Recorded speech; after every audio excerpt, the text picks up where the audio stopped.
there's one thing that makes a speech opening line stand out. Do you know what that is? Well, to find out, we analyzed over 1,527 speeches to understand what the best way could be to hook an audience in from the very beginning for any speech or presentation. Now, some of these opening lines were quite subtle, like this one.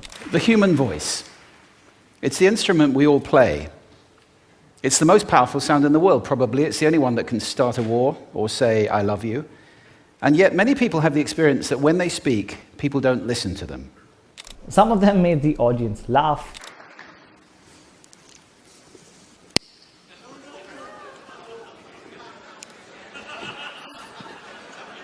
What?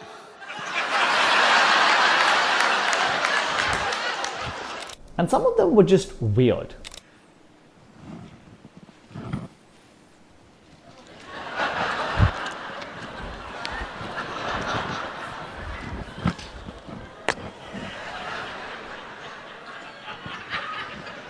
But let's get back to the question. What makes a speech opening line powerful? It comes down to one particular emotion, and that is of curiosity. The more curious we can make an audience from the very beginning, the more likely they will be engaged through the rest of our speech. And the best thing about driving a sense of curiosity is that it keeps the audience guessing, and it changes a one-sided speech into a conversation. So now that's all well and good, but how do we in fact use curiosity to engage an audience? Well, there are 5 methods to do that. Let's dive in. Number 1 is a question.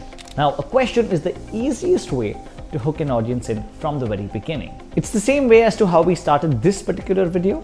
There's one thing that makes a speech opening line stand out. Do you know what that is? Or you can take a note from the master himself. Watch how Simon Sinek opens his TED Talk using a question. How do you explain when things don't go as we assume? Or better, how do you explain when others are able to achieve things that seem to defy all of the assumptions? It's important to note that if you are starting your speech with a question, don't do so with a very obvious question. So don't ask something like, how many of you want to be rich? Instead, ask a question that people are genuinely curious about. If you can articulate that in the very beginning, people will be hooked to know the actual answer through the rest of the speech. Number 2, start by making a promise. The more outlandish your promise is, assuming you can keep it, the more curious your audience will become. Watch how this speaker opens a speech using a completely ridiculous but intriguing promise. I'm a gamer, so I like to have goals. I like special missions and secret objectives. So here's my special mission for this talk. I'm going to try to increase the lifespan of every single person in this room by 7.5 minutes. Literally, you will live 7.5 minutes longer than you would have otherwise just because you watched this talk. If you are using a promise at the beginning, just ensure you actually meet it towards the end, or else you will lose complete credibility by the time the speech ends. Method number 3 is to use a revelation. The reason why murder mysteries work so well is because we don't know what's going to happen next. And the plot is set somewhat vaguely in the beginning. Now, how do we get that same element of mystery in a speech? By using confessions. Watch how this speaker begins his speech using a confession. I need to make a confession at the outset here. A little over 20 years ago, I did something that I regret.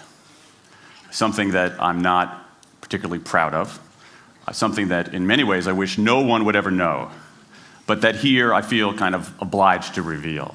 I really like this speech opening because it's quite subtle in nature and still manages to capture a whole lot of curiosity. Next, we have the use of props. Now, props have been used for a long time to help speeches become more interesting and visual. However, if you're using it in the very beginning, a prop should serve more of a purpose than to just show the audience something. Watch how Caroline Goyder does this in her TED Talk. I'm looking at you, and you look like a really nice bunch. There's been such great energy. I was sitting here for 5 minutes, and it just feels great, this room.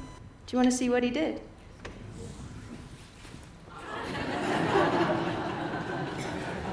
She has this chest of drawers thing, and each item in every drawer reveals a different part of her speech. This keeps the audience hooked not just in the beginning but throughout the entire speech, because we're always wondering what item is she going to reveal next. The more you can conceal your objects and slowly reveal them through the speech, the more attention you'll be able to capture. And last but not the least, if you don't want to go so outlandish and use props, a simple method to start a speech is to use imagination. Start your speech with the word imagine. Watch how this speaker does it.